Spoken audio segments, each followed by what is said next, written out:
I'm Tiger Height, and I'm here to make WWE Raw and Pro Wrestling Majestic again. Did you see last week's Raw? If you saw last week's Raw, you saw this week's Raw. There is nothing really here that stood out, and I understand that not every single week needs to be that standout Raw, but Jesus Christ. Can we please put this show down back to 2 hours? I feel like there's just so much unnecessary filler. And it's been years since Raw became 3 hours. Literally, almost a decade. Oh my god, am I old? I remember when Raw was on Spike TV in 2 hours. God. Well, that was a realization that I did not expect. But we're just going to roll with it. So we started off with a Cody Rhodes segment. We had Jey Uso come out. I almost had the Usos for some reason. We had Jey Uso come out, then Sami Zayn, then Seth Rollins, then the rest of Judgment Day. They all had an attack. It was essentially to build for men's war games. If you saw last week's ending, you saw what happened here. It gets an Orange Cassidy thumbs down because nothing really here happened. I mean, I guess that led into our next match, which was Dominik Mysterio and JD McDonagh taking on Sami Zayn and Seth Rollins. Here's the thing. So, it wasn't during this match, but later on in the same night, JD McDonagh has officially become a member of Judgment Day. It's fine. Sure. I mean, I guess if we had a big old thing with Damage Control, might as well have something, a big old thing here with Judgment Day, but we'll talk about the other part of that here later. It was a fun match. The no contest was kind of weird because Balor and Damian Priest attacked. It's like, why did you do that? You have a tag team title match against two participants who aren't even involved in this match. Sort of weird. And then Adam Pearce banned literally all four members of this match into the main event. They were banned from the building. So there you go.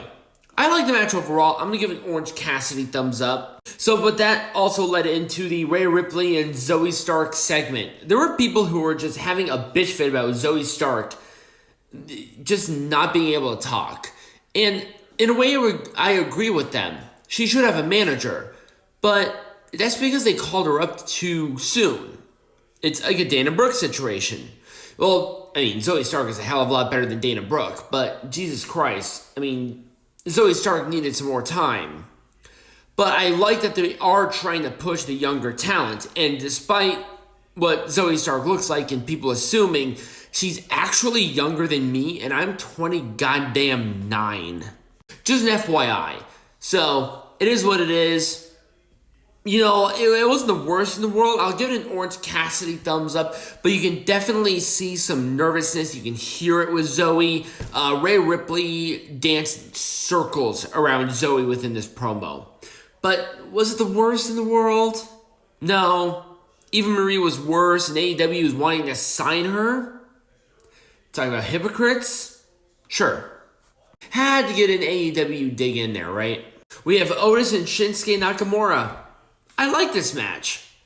Once again, Otis, despite him losing, looked strong. Shinsuke, I thought his reactions were really good as it relates to Otis and, reacting to the Kinshasa, and it took 3 of them to win.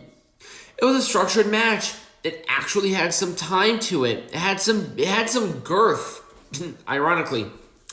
I liked it. Orange Cassidy thumbs up. Shinsuke wins. Momentum building. Otis doesn't look weak. It was a fun, well-paced match with a lot of time with it, and I'm all for it. Oh, God. So we have Piper Niven and Tegan Knox. It was a match. The thing is that who is going after the women's tag team champions at this point? Do these titles mean anything? Is it Natalya and Tegan Knox? Because it was a crucifix pin to actually beat Piper Niven. I just don't understand what they want to do with this tag division. They need structure within this tag division, and they're doing nothing with it. You have the opportunity to, do something special here, and they're just simply not. They tried. It was a match. I'll give it Orange Cassidy thumbs down. And to be honest with you, that's being honest. If I was being nice, it would have gone an Orange Cassidy thumbs up, but I think there is potential here, but WWE's not executing it the way that I think it should be. So here's the thing. Kaiser got the win, but Gunther praised Vinci for putting himself on the line and helping Kaiser to get this. And here's the thing. I wonder if Kaiser's going to get jealous intentionally, hurt Giovanni, and that's how that split's going to happen. It's interesting. Do I like it? Not necessarily. But you know what? It was a fun match. The help was necessary, and I think this actually adds legitimacy to Giovanni that a lot of people were actually saying that was the issue. Nobody was bad here. It was a roll-up. It was a distraction for Tommaso to lose. It was a well-paced match. It gets an Orange Cassidy thumbs up. Oh, Lord. Okay.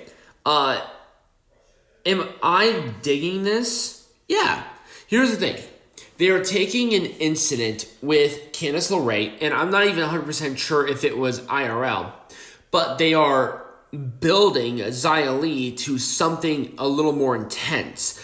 They're building her to something dangerous, and I think that's so needed and refreshing. With Indi Hartwell here, it was a spinning heel kick for ref stoppage, and I like it. It's actually adding dangerousy. We're going to go with dangerousy. Hashtag dangerousy. It's adding legitimacy and a dangerous edge to Xia Li, who desperately needs this. And then Becky Lynch comes out, so Xia Li not only wins the match, but then main event program. How can you lose this? That's how shit's done here, kids. It was a well-paced match. Orange Cassidy thumbs up. Like I said, kind of a middle-of-the-road show. So because of the screw-up, we have Ivar taking on The Miz. Did it mean anything? It was fine. No, it didn't. I kind of wish it was for if Ivar won, he would be added to the number one contenders match, because at the very least he would be in a match for something. And because The Miz actually did win. It was some bullshit, but he won. So why not add that stipulation and add something dynamic to this match? No? Okay, sure. And Bronson Reed attacked Ivar after. I guess that's where they're going with these two, which I don't mind. The Miz, once again, adding legitimacy to him being in this position. You know, it's a double-edged sword here. How can I react to this in a way that doesn't...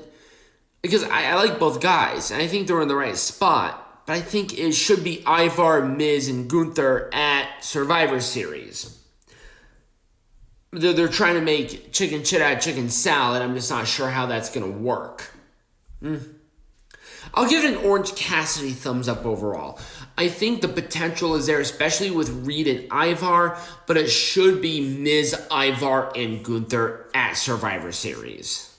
And in our main event for the WWE Undisputed Tag Team Champions, we have, I almost said Damage Control, Judgement Day taking on Cody Rhodes and Jey Uso. It was a good main event. This was definitely a good main event, and it really helped the show become a full thumbs up, because this match gets a full thumbs up. I love this ending, though. Like the match itself was good, but Drew McIntyre turning heel, fully heel, and joining up with Judgment Day, where that's what happened here with this tag title match. Ooh, god damn, that was good.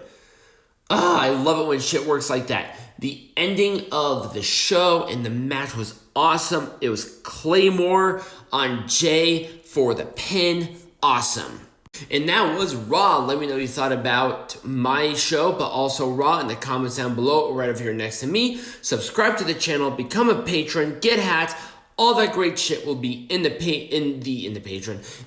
description or in the bio. And as always, be majestic.